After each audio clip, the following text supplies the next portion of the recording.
right, well, let's keep this Browns hype train going. I'm loving this right now because my last bounce back here is a quarterback. It's Baker Mayfield. And we talked about Freddie Kitchens being that scapegoat.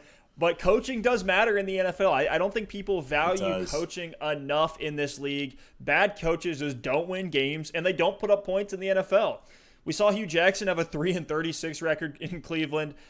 Freddie Kitchens, yeah, he was a nice guy, but he was an embarrassment of a play caller, if I had to be honest, just as a Browns fan. I remember the 49ers game. We had our second and third string tight ends blocking Nick Bosa, and we're trying to throw the ball downfield. I was just like, what are we doing? So OBJ wasn't used properly at all.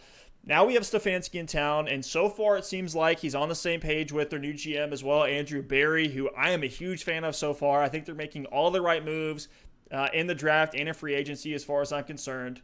Listen to all these names that they brought in. We have Jack Conklin coming in, great offensive lineman from the Tennessee Titans.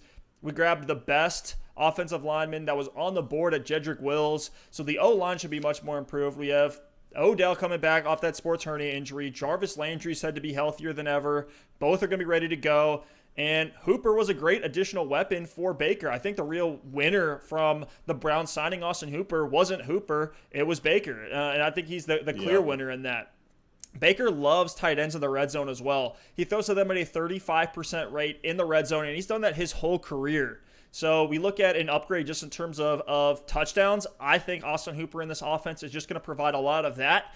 And we saw David Njoku have his moments as well. So outside of that, we have Kareem Hunt, who provided a bump in checkdown volume when he came in last year. He had a few air touchdowns of his own, which just helped Baker put up even more fantasy points. I expect that to continue into this season. Yes, Stefanski won't pass as much as, say, Hugh Jackson or Freddie Kitchens had him doing, but I also don't think he'll be as low as the Vikings were last year with Kirk Cousins. They were brutally low at something like 460 pass attempts.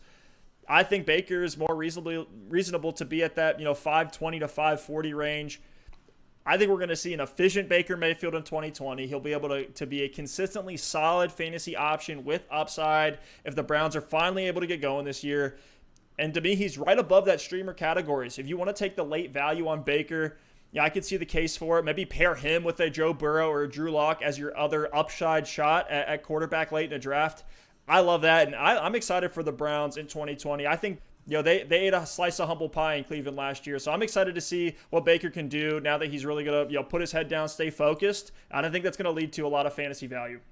Look, Steph, I love it. I mean, for me, the Odell Beckham Jr. bounce back case I just made is just further strengthened by everything you just said. It really is going to take Baker bouncing back if Odell Beckham is going to have the bounce back that I think he's going to have.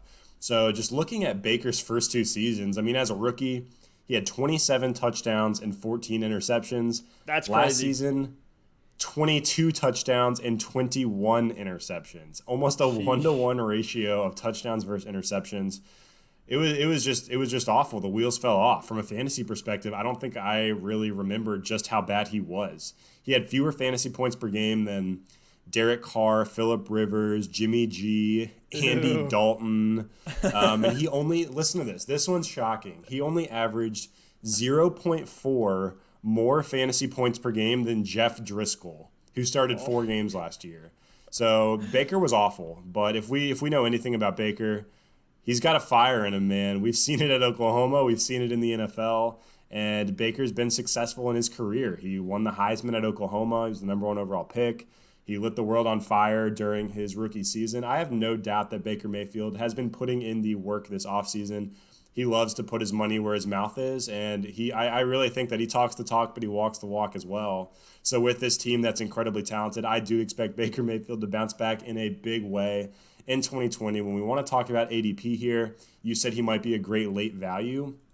Right now, he's going as the QB 14, so right outside that QB1 range, going in the 9th round. So if you want to wait on a quarterback, I love what you laid out there. Take Baker Mayfield as your more consistent starter who hopefully you can plug in on almost an every week basis, and then maybe take your upside shot later on. So, Steph, I'm going to do a quick pulse check here on Baker. Would you rather have Baker Mayfield or Joe Burrow?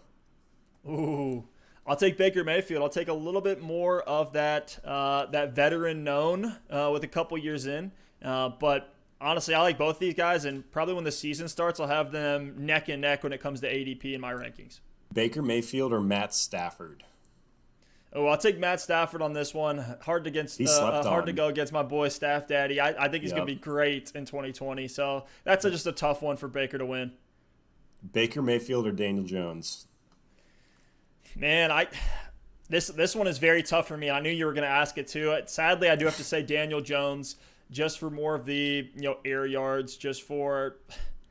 I don't know. I feel like Danny Dimes is going to be slinging it a lot more than Baker will with this run-first scheme that Stefanski's going to have. So I'll say Daniel Jones there, but I really do think he's going to be an option that you can start with some level of consistency next year.